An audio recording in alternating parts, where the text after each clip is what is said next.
ఒకే విధంగా దేవుడి గురించి నిర్వచనం చెప్పట్ల అన్ని మతాలు. ఒకే దేవుడి గురించి భిన్న రకాలుగా భిన్నమైన మతాలు చెప్తున్నాయి. ఇందులో ఏదో ఒకటి మాత్రమే నిజమయ్యే అవకాశం ఉంది. ఒకటి నిజమైతే మిగిలినవన్నీ కూడా అబద్ధాలు అయ్యే అవకాశాలు ఉన్నాయి. నిజమేంటి మరి? అందుకే నిజం అనేది నిర్ధారణ చేయడం కుదరదు. నిజం నిర్ధారణ చేయడానికి కుదరదన్న. దేవుడి విషయంలో దేవుడు ఇలాగే ఉన్నాడు, ఈయనే దేవుడు, ఇదే సత్యము అనేంత వరకు ఎవరు కూడా రుజువు చేయలేదు. ఓకే, చేయలేరు కూడా, సాధ్యం కాకపోవచ్చు. ఎందుకంటే ఇప్పుడు మనకి మనిషికి ఒక పరిమితమైన శక్తి ఉంటుంది. దేవుడు అంటే అనంతమైన వాడు.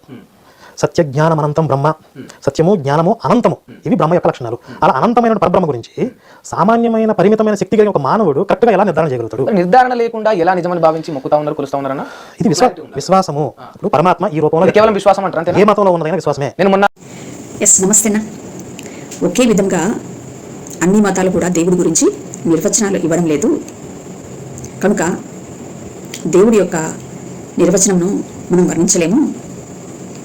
నిజమేమిటో దేవుడెవరో వివరించడానికి అనంతుడైనటువంటి వాడిని పరిమితమైనటువంటి శక్తి కలిగినటువంటి మానవుడు వర్ణించడం లేదా కనుగొనడం లేదా నిజం నిర్ధారణ చేయడం అనేది అసాధ్యము అని పరమాత్ముడి యొక్క స్వభావమును కనుగొనడంలో ఒకంత మంచి ఆలోచన మీ నుంచి జనించింది అని మేము అనుకుంటున్నామన్నా. అయితే వివేక చూడమనిలో శంకరుల వారు ఒక మాట సెలవిచ్చారన్న. అదేమనగా, దుర్లభం త్రైతే వైతత్ దైవానుగ్రహ హేతుకం మనుష్యత్వం ముముక్షత్వం మహాపురుష సంశయ అని సెలవిచ్చారు. మానవ జన్మలోకి మనం రావడం అనేది ఒక దుర్లభమైన విషయం. అయినా రాగలిగినాము అంటే ఒక స్టెప్ కంప్లీట్ చేశాము. ఇక ముక్తి కావాలి అనేటువంటి ఆలోచన రావడం అనేది దుర్లభం, అది కూడా కంప్లీట్ చేశాము. ఇట్టి వారికి మహాపురుషుడు అనగా ఒక గురువు లభించాలి. ఒక గురువు కాదన్నా ఒకే ఒక్కడు అయినటువంటి పురుషుడు, గురువు లభించాలి. ఇది మానవుడి యొక్క స్థితి మరియు గతి. నోరు పెట్టినటువంటి వాడు మేత పెట్టకుండా పోతాడా?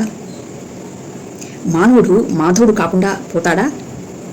అలా కాకపోతే, అట్టి ఆచారుడే లేకపోతే మానవుడికి గతి ఏమిటి? ఆయన సృష్టించినటువంటి ఈ సృష్టికి అర్థం ఏమిటి? లేదు. ఎక్కడో ఏదో పొరపాటు జరుగుతున్నది. తమో గుణము, రజో గుణము, సత్వగుణమును ఉపాధిగా కలిగినటువంటి మానవుడు కామము అనేటువంటి ఒక వేరును కలిగి మృత్యువాత పడుతున్నాడు. అయితే ఈ కామమునకు మృత్యును విధించి మృతులలో నుంచి మహిమకు పునరుద్ధానమైనటువంటి జీవుడు ఎవరైతే ఉంటాడో అట్టివాడే మనకు ఆచార్యుడు కాకూడదా? ఎవడైతే మట్టి నుంచి మహిమ దేహమునకు పునరుద్ధానమైనాడో అట్టివాడు మనకు ఆచార్యుడైతే అతడి గురించినటువంటి మాటను విశ్వాసంతో శ్రవణ మనన నిధిధ్యాస చేయడం వలన ఆత్మసాక్షాత్కారం కలుగదా? ఆత్మసాక్షాత్కారం అంటే మహిమదేహమే సుమా.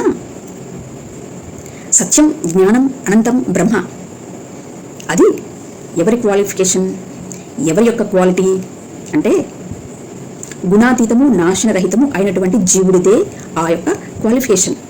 అయితే మానవుడి యొక్క క్వాలిఫికేషన్ ఏమిటి? గుణములలో ఉంటూ నాశనమై పోతున్నాడు మానవుడు. ఎస్, ఇంతకు ఈ గుణాతీతము నాశనరహితము అయినటువంటి జీవుడు ముల్లోకాలలో ఎవరూ లేరు అని భగవద్గీతనే సెలవిస్తుంది క్లియర్గా. అంటే భగవద్గీతలో ఆత్మ శ్రీకృష్ణుడి ద్వారా సెలవిచ్చినట్లుగా గీత సమయానికి కూడా ఏ జీవుడు లేడు అని చెప్తున్నట్లుగా అసూయ లేకుండా మనం ఎంక్వైరీ చేసినట్లయితే ఆ జీవుడు ఇంకెక్కడైనా ఉన్నాడా అని కనుగొంటే అలా వెతకగా నజరేయుడు అగు యేసుక్రీస్తు, ఆయనను మేము కనిపెట్టాము.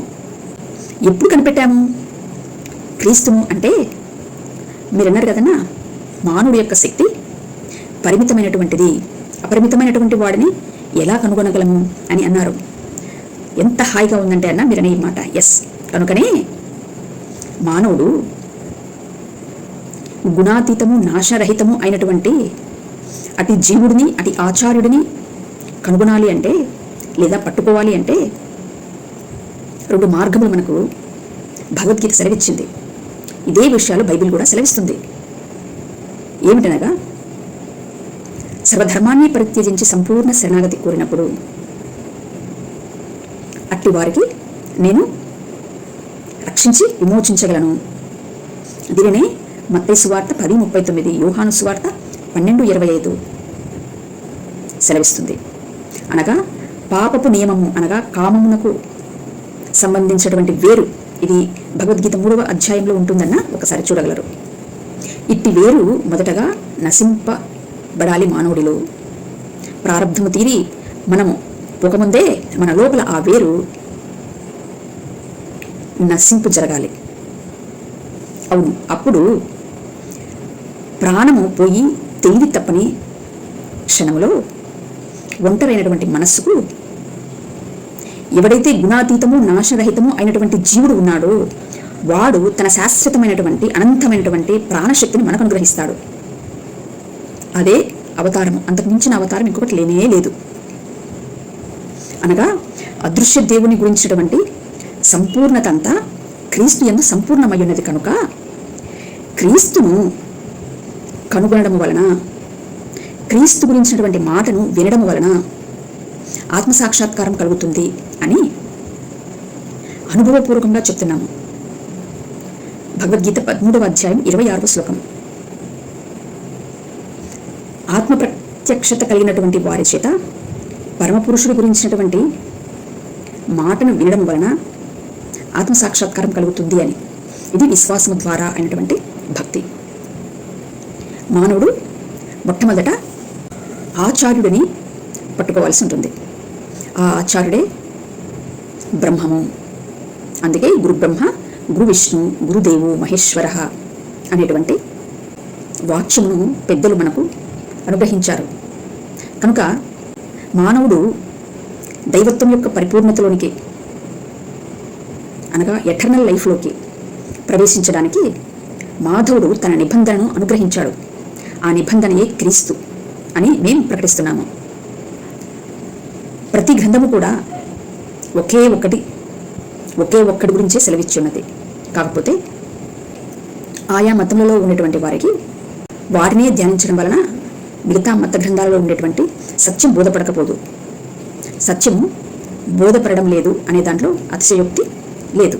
కనుక ఒక్కడే అయినటువంటి పరమాత్ముడు తన ఆత్మను ఎవరికి అనుగ్రహిస్తున్నాడు, ఏ జీవుడికి అనుగ్రహిస్తున్నాడు, ఆ జీవుడు ఎలా బ్రహ్మమవుతున్నాడు, అతనిని నేను ఎలా పట్టుకోగలను, ఏ స్థితిలో నేను అతనిని కనగలను అనగా దృష్టి.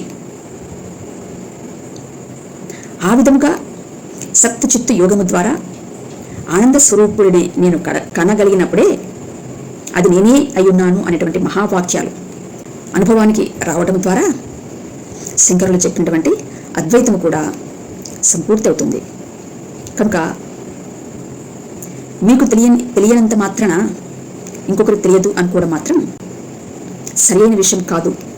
అందుకే మానవుడి యొక్క పరిమిత శక్తికి ఇది చేత కాదు. కాబట్టే సర్వధర్మాన్ని పరిత్యజించి సంపూర్ణ శరణాగతి కోరమని వేదం సెలవిస్తుంది. అందుకే బైబిల్ నా నిమిత్తము తన ప్రాణమును పోగొట్టుకున్నవాడు దానిని రక్షించుకును అని సెలవిస్తుంది. ఇవి రెండు ఒకటే అర్థం ఇస్తాయి. ఒక్కసారి క్షుణ్ణంగా పరిశీలించగలరని మనవి. Thank you. నమస్తే.